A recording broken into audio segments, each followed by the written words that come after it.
Well, hello and welcome to the Employee to CEO podcast. I'm your host, Monique Nicole, and I'm so excited that you're here. Today, we are going to dive into part two of episode number three, which is all about how to build a multi figure business while working your 9 to 5 in a healthy, smart, and responsible way.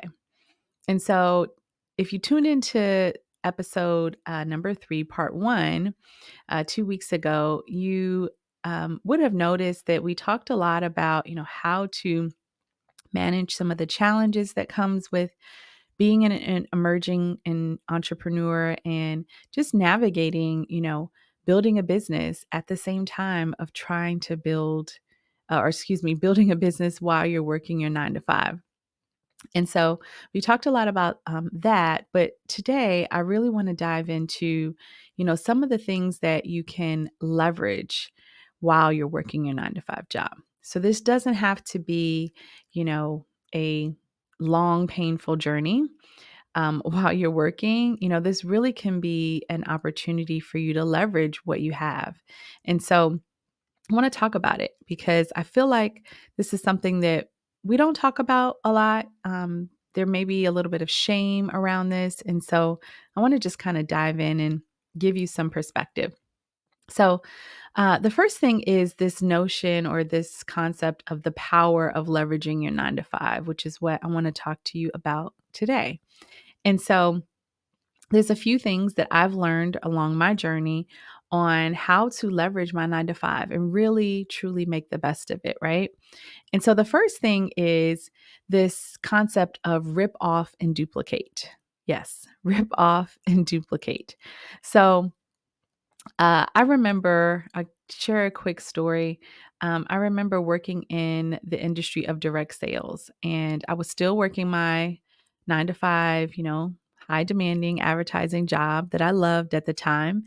And I remember going to conferences and going to trainings and always hearing our leadership teams, say, make sure that you're just focused on ripping off and duplicating. And I remember thinking about like, what does that mean? Right.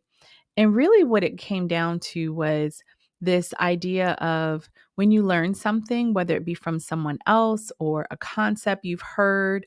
I remember I would be in the room when we would be doing, maybe guest events and things like that, and selling and marketing some of our products and services. And I would see some of the leadership team members, go up and present and talk to some of our potential customers. And, there was a way that they did it, right? They had a structure, they had a process. And I remember just taking notes and really, monitoring like how they did things, how they dressed, where they took pauses in their presentation, what order did they do things in? And I remember like really studying this and taking what I learned and I saw and applying it to my business. And so I remember, taking that concept, for example, of like the process or the structure of hosting an event and applying that to my business in a way where I took the same approach when I developed my consultation. So, how I would actually, from start to finish, meaning from the time I land on their doorstep to the end of the consultation with the client, like what was that process going to look like? And I actually have uh, a system that I created for emerging interior designers to help you with, really nailing and figuring out how to construct your consultation. So that's actually on my website. If you want to check that out, you can download it on under the resources tab. But that's an example of like really ripping off and duplicating what I learned. And the beauty of that is that because somebody's already done it and they've done it successfully, you don't have to reinvent the wheel, right? Like you can just rip off and duplicate. Another example of this is I remember learning how to do digital advertising. So, like Facebook ads and LinkedIn ads and things like that. And that was a skill set that I learned on my job. And I remember being so excited because I was able to take that and apply it to my business. And, one of the things that I learned from that was that, listen, these big companies are doing it. That means that if they can do it, like we can do it, right? I could do it. And so I learned how to apply some of these skill sets and these strategies that I was learning on my job and managing some of, really large accounts. I mean, I was managing multi-million dollar accounts and then taking that and applying it to my business, my small business at the time, right? And just tweaking a couple things, but the concept was still the same. Like the structure was still the same. I learned how to create custom audiences. That process is still the same. Now my target audience might be different. The size of my market, because my budget might be a little bit less, might be different. But I learned that, you know, and this is one of the things that's great about, particularly in this example, advertising, Facebook ads and things like that, social media marketing, right? We can play on the same playing field as these large companies are playing on, right? It might be at a smaller scale, but you could still play in the same arena, compared to 10, 15, 20 years ago, where probably I would say about 15, 20 years ago, not so much 10, but where, all the big companies were spending all of their media dollars on traditional forms of marketing, like, billboards and TV ads, commercials. And the average small business can't afford to do that, right? I don't know if you know, but like the average cost for just a 30-second or 60-second spot during the Super Bowl is millions of dollars, right? Small business can't manage that, right? Can't really afford that cost typically. So it kind of X's us out, right? So one of the things that I learned was that with Facebook advertising and some of these other, online digital forms of advertising, it changed the whole game. Right now, we can, you could spend $1,000 or $500 and you can boost a post, or you can, run some Facebook ads and get some traction. And so it really opens up the playing field. And that was one of the things that I learned, and I learned it very quickly. And so I was able to really take some of the skill sets and the things that I was learning on my job and apply it to my business. And that's what you can do also. You can rip off and duplicate. Okay. So keep it simple and, learn these principles that you're learning on your job. Even if it's things like, I know for me, I learned how to talk to clients because I was always client facing. My job was, pitching and being in front of clients and, managing my accounts. And it really taught me, how to manage client expectations. So when a client's not happy, how do you handle that situation? You know, um, how long does it take you to get back to your clients via email? When you get an email, do you wait a week to respond, or do you respond as soon as you can? Right? How do you show up in a room? Okay. I had the privilege of working on some really large accounts and working with some amazing clients like Coca-Cola, like Pizza Hut, Unilever, Victoria's Secrets. Like these are some huge brands. And what came with that was big responsibility and how I showed up and how I knew how to communicate. Right. And so learning how to even just be in the room with high level, executives and people of caliber and, people of stature. Like all of those things matter because when you learn how to do those things, you can then apply that to your business and show up in a much, a very different way than if you hadn't learned those things. And so I encourage you to learn how to rip off and duplicate because it definitely will help. Okay. The next one is that I want to talk about is sharing your truth. Okay. Sharing your truth.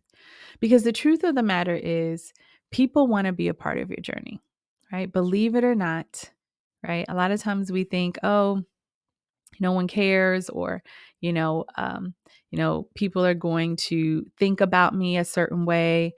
But when it comes to your business, I really want to encourage you to be proud of your business to be proud that first of all, you even have the courage, the kahunas to like do something like this. Because let me tell you, building a business is not for everyone. Not everyone can do this, right? It's not for the faint hearted. It's not for the weak. It's not for any of those people.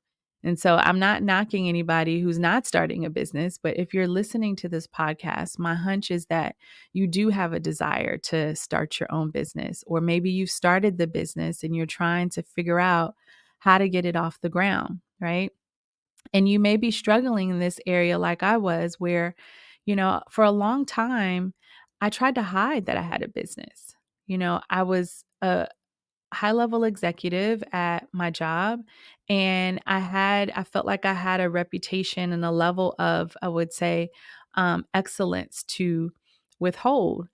And with that, I felt like, oh my gosh, if someone found out I had another business, they may think that, oh, I'm not dedicated to my job, or, you know, I don't care about my job, or that I'm just not present. Um, and even to the point where I felt like maybe I might get fired. And so it's really important to be proud of what you're doing, right? And not be apologetic about it, as long as there's no conflict of interest, right? Don't don't feel like you have to hide what you're doing. Okay? And for a long time, I hid that I had a business. And finally, I just got tired of hiding and, you know, hiding what was so precious to me, and not being able to talk about it if someone asks me, like, hey, what do you do in your spare time, or what's your hobby, or do you have another? I've had people ask me, do you have a business, right? um or people would find out, or someone would say, yeah, I heard you had a interior decorating business, what's that about? And then I felt like, okay, I was forced to to share. But it just made me feel really like I was devaluing myself. And it got to the point where I was like, listen, I'm just gonna tell a couple of people. And I remember, telling one of my close girlfriends that I work with at the agency. And I was like, I got this business. I'm really excited about it. It's in its infant stages. And she was so happy for me. Like I was so surprised at her response. And it was like this weight of relief that was taken off of me, like that I had shared something that was so close to me, and that I was so passionate about. And I got such a positive response.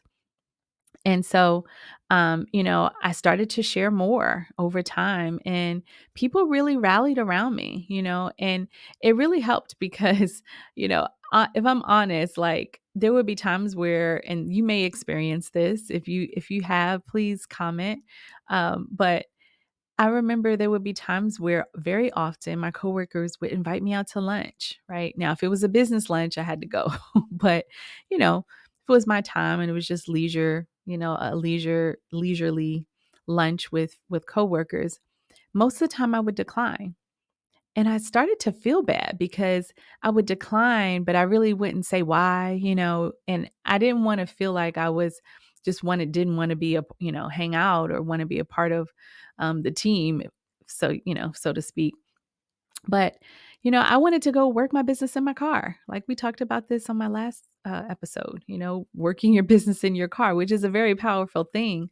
But if your business is a secret to everyone, people don't understand when you have another priority, right? They just think that you're just saying no.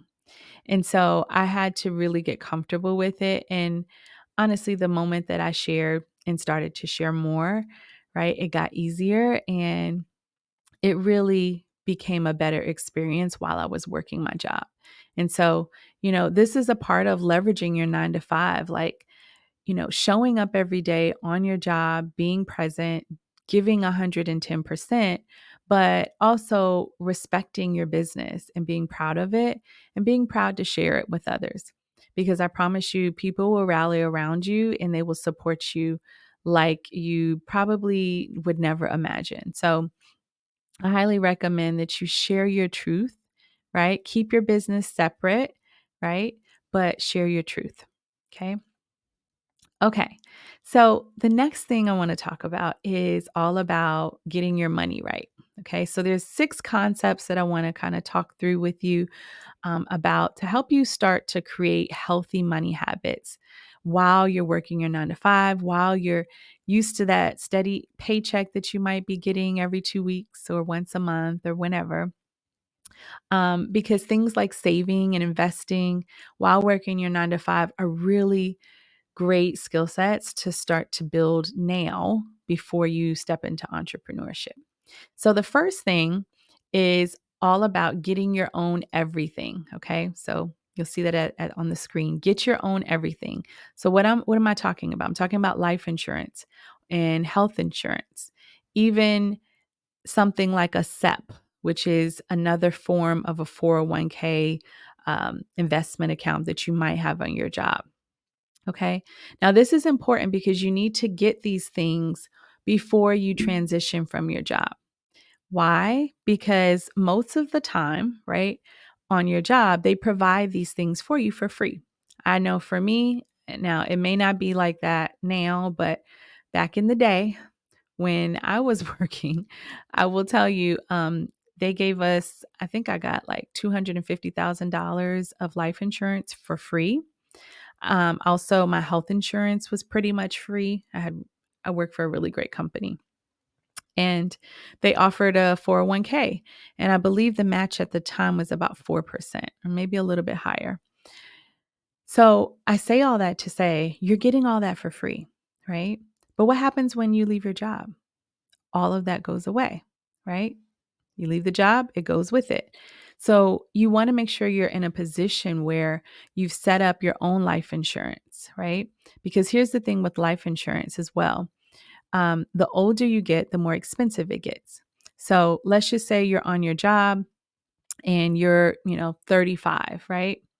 Or let's just say 40. Say you're 40 years old, you're working your job, and you are thinking about maybe transitioning from your job 5 years from now. Let's just say 45, right?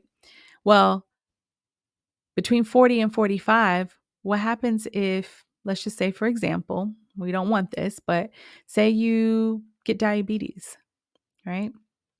And at 40, you didn't have diabetes, right? And you're getting the free health insurance or life insurance on your job. But at 45, you're looking to transition. You've built your business, you're ready to go, but you've got diabetes. Well, guess what? When you go to try and get a new life insurance policy, right? Because the one on your job is going to be gone, and you've got now this new disease, it's going to cost you more because your life expectancy to live has shortened. And that's how life insurance works. The healthier you are, the cheaper it is, excuse me. The less healthy you are, the more expensive it is. So time, right, is a factor when it comes to all of these things. And so it's really important to get these things set up now. Even if it's a $20, $30 policy a month, right? Getting it while you're healthy is going to save you a lot of money in the long run. In addition, health insurance. That's very important because, again, when you leave your job, the health insurance goes with it. Now, again, just like life insurance, you can just get a small policy, instead of insurance. It doesn't have to be the full coverage, but something to have in place so that you have no lapse in coverage when you leave your job, which is really important. Because if you have to have coverage when you leave and you haven't set this up prior to, um, usually your job will offer you something called Cobra, which, is really expensive. It's like the cost of health insurance on steroids. It's really expensive. And most people, decline it because it is so expensive. But if you have your own health insurance already, you'll be good to go. You don't have to worry about that. And honestly, if you have a family, you don't want to have a lapse in coverage. So you want to make sure you have something in place beforehand. And then last but not least, the SEP investing account is similar to the 401k account, but it's for a business, for an entrepreneur. So it allows you to set aside funds that save you on taxes so that you can start to, invest and save money for your business.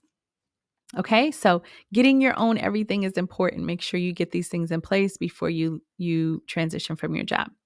All right, the next thing is all about paying yourself first when you get paid. Okay, this is a muscle that you want to learn how to exercise so that you get used to it, because when you step into entrepreneurship, it is very different than working a job. Okay, so this is why this podcast is called the Employee to CEO, because going from the employee mindset to a CEO mindset takes some adjustment, right? And this is one of those areas, because when you step into entrepreneurship, it is the complete opposite. And what I mean by that is, you um, are used to, right, getting your paycheck, probably paying your bills first, right? Not yourself, but your bills.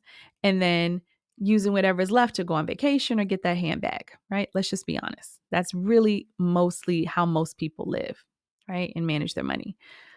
Now, when you become a business owner, it's flipped on its head, because the money that you're bringing in has to go to paying your lifestyle. So you have to pay yourself first.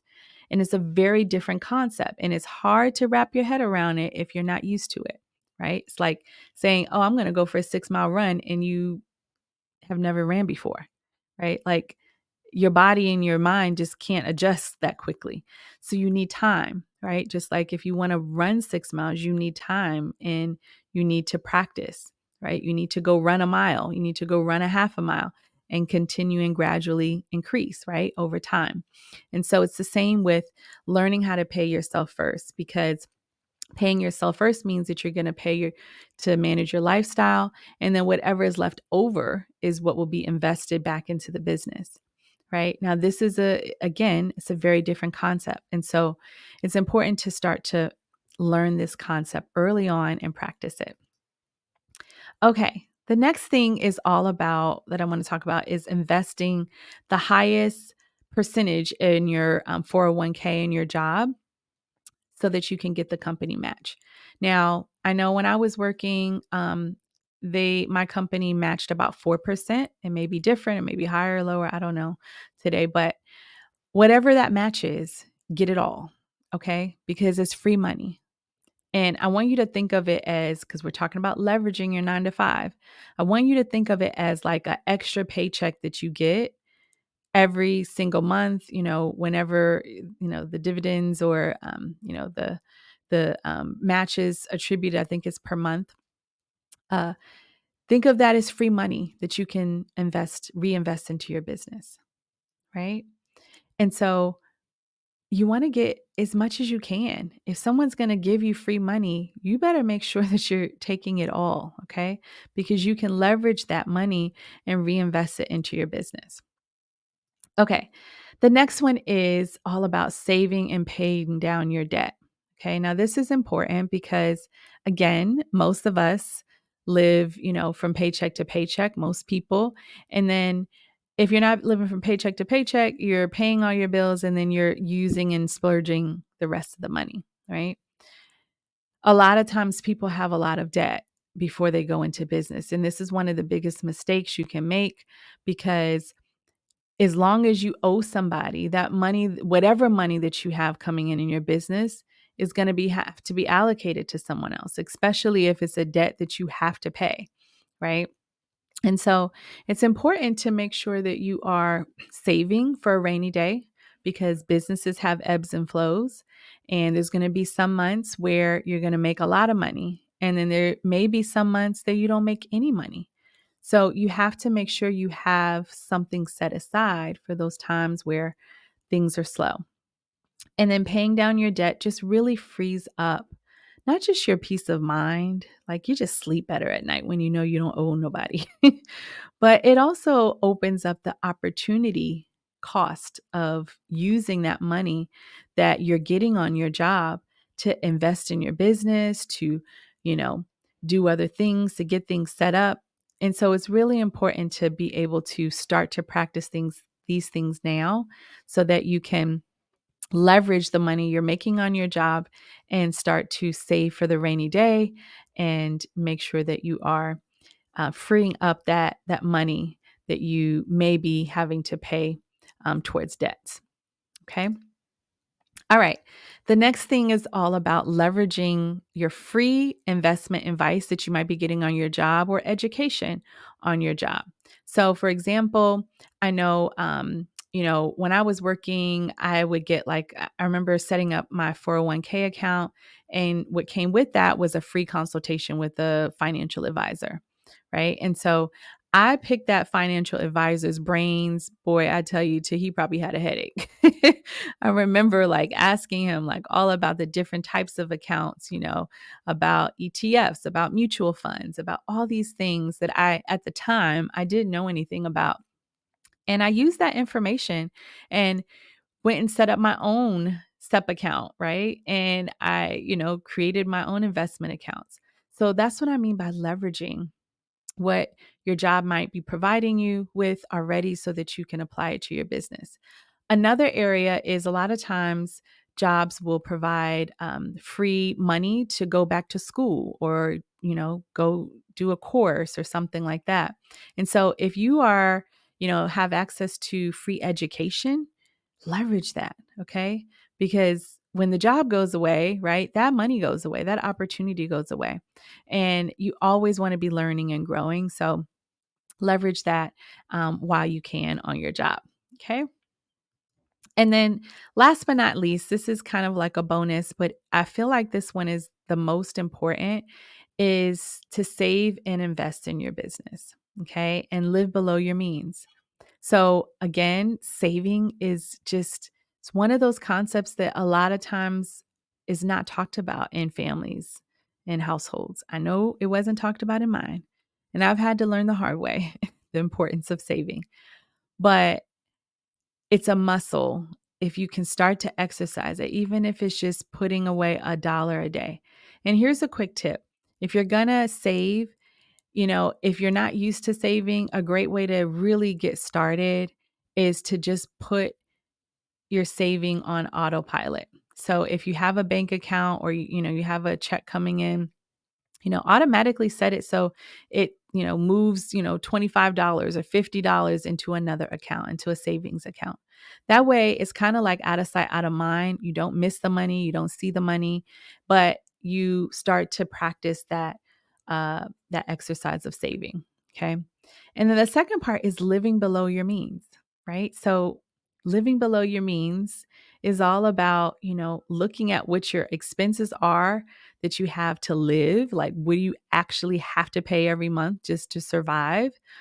And then really looking at the other things that you probably don't need, but maybe they're nice to haves, right? But if you didn't pay for those things, maybe you can use that money for something else, like reinvesting it into your business or saving for your emergency fund for you or your family, right? Being more responsible with that money or investing it so your money can grow, right? So, living below your means just gives you options. And a lot of people, we live, paycheck to paycheck. And so we got to get out of that habit, that rat race of, you know, obviously living paycheck to paycheck and just robbing Peter to pay Paul and just really not having anything and living in a environment of lack, which is not healthy for a business, especially if you are, looking to step into entrepreneurship. You want to live in a mindset of abundance. And the best way to do that is to learn how to live below your means. Because when you focus on the things that are important and the things that really bring value to your life, I promise you, it's not material things. It's not a house. It's not shoes. It's not bags. It's not cars. It's none of that, because those things are temporary. It's family, it's experiences, time with, your loved ones. Those are the things that are priceless and really don't have a price tag on it. And so they don't cost anything. So if you can learn to live with below your means, and if you're living above your means, try starting living within your means. That's the first step. And then really try to get to living below your means. And I promise you, you'll thank yourself later. Your business will thank you later. And you'll just be in a much secure and happy and peaceful place. So hopefully this was helpful. Okay. And you've learned some things about how to leverage your 9 to 5 job. If you have any questions or if you want to go back and listen to the previous episode, part 1 of this, you can go to moniquenicole.co. Or if you're here on my YouTube channel, you can also just click on part 1 of episode number 3 to hear the first part of this. But hopefully this kind of wrapped it all up for you. Really how to start building your multi-figure business while you're working your job and how to do it in a healthy, smart, and responsible way. So until next time, I hope all is well. I hope you learned a lot from this. If you like what you heard, please share, like this episode. Give me some comments. I'd love to hear your feedback. I've had people DM me questions about certain things that I've talked about on my past couple of podcasts. And so I'd love to keep that going. So please feel free to comment, like, share, and make sure you subscribe and also turn your notifications on. That way you'll know when I drop the next episode. All right. Thanks so much for your time and for listening. And as always, be safe and take care.